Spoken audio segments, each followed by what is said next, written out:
মানুষ কতটা নিষ্ঠুর হলে একটা মানুষকে ভাত খাওয়ার আগেও মারতে পারে আর ভাত খাওয়ার পরেও মারতে পারে, এবং কি অত্যাচার করতে করতে মারতে মারতে তাকে মেরেই ফেলে। হায় আল্লাহ, মানুষের হেদায়েত কবে আসবে? আসলে ওনার মৃত্যু দেখে, তোফাজ্জলের মৃত্যু দেখে আমি তো একদম হতবাক। আর ওনার অত্যাচার করে মারা দেখে আমার তো চোখ দিয়ে পানি চলে আসছে, এমন অবস্থা। তো যাই হোক, হ্যালো এভরিওয়ান, আসসালামু আলাইকুম। সবাই কেমন আছেন? আশা করি সবাই খুব ভালো আছেন। আসলে কয়েকদিন ধরে এই ভিডিওগুলা ফেসবুকে দেখতে দেখতে এত খারাপ লাগতেছে, মানে কি আর বলবো। তো যাই হোক, এই তো সকাল সকাল উঠে প্রধান কাজ হলো রুটি বানানো। তাই আর কি রুটিগুলো বানিয়ে ফেললাম। রুটি সঙ্গে হলো আর ডিম ভাজি করবো। আর তো ডাল রান্না আছে ফ্রিজে। আর এই তো আমি মাংস বের করে রাখছি, গরুর মাংস একটু বের করছি, একটু মুরগির মাংস বের করছি। আর দেখতেই পেলেন বোয়াল মাছ নিয়ে আসছিল আমার জামাই বাজার থেকে, ঘুম থেকে উঠে দেখি।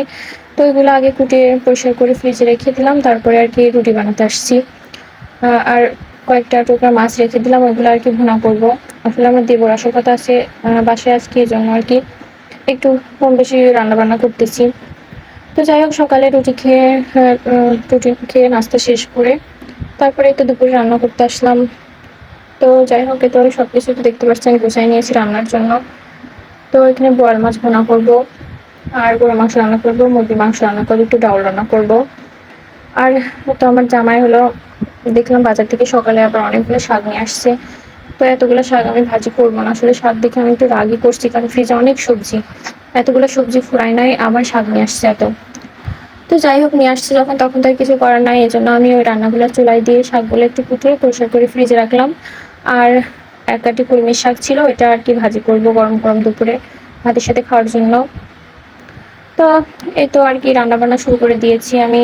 আর কি গরুর মাংসটা এখানে আমি মাখিয়ে আগে প্রেসার কুকারে দিয়ে ওটা সিটি দিয়ে নামিয়ে রাখছি, ওটা রান্নার দেখায়নি। তারপরে তো মুরগির মাংস রান্নার জন্য এদিকে মশলাটা ভুনা করে নিলাম। আসলে পেঁয়াজ আর আদা রসুন যদি একটু ব্লেন্ডার করা থাকে ফ্রিজে, তাহলে রান্নাটা একটু দ্রুত আগায়, তাহলে এত ঝামেলা হয় না, শুধু পেঁয়াজ কেটে নিলেই হয়। তো এদিকে আমি মাংসটা কষিয়ে নিলাম, পরে আবার মাছটাও দিয়ে দিলাম ভুনা করার জন্য। তো মাছটা ভেজে নিই নাই, না ভেজেই রান্না করবো আজকে, কারণ বোয়াল মাছ ওইভাবে রান্না করলে হয়তো ভালো লাগবে। তো তারপরে এদিকে তো রাইস কুকারের মধ্যে আমি দিয়ে দিয়েছি, ডাউলটাও দিয়ে দিয়েছি সেদ্ধ হওয়ার জন্য। তো ডাউলটাও সেদ্ধ হয়ে গেছে, ডাউলটাও বাগার দিয়ে দিব রান্নার জন্য এখন। তো যাই হোক, এই তো রান্নাবান্না প্রায় শেষের দিকে। এই তো রান্নাবান্না আমার প্রায় শেষ হয়ে গেছে। এখানে দেখতে পাচ্ছেন মাছ ভুনা করছি, গরুর মাংস, মুরগির মাংস, আর কলমির শাক ভাজি। তো এইগুলাই আর কি আজকের মতো।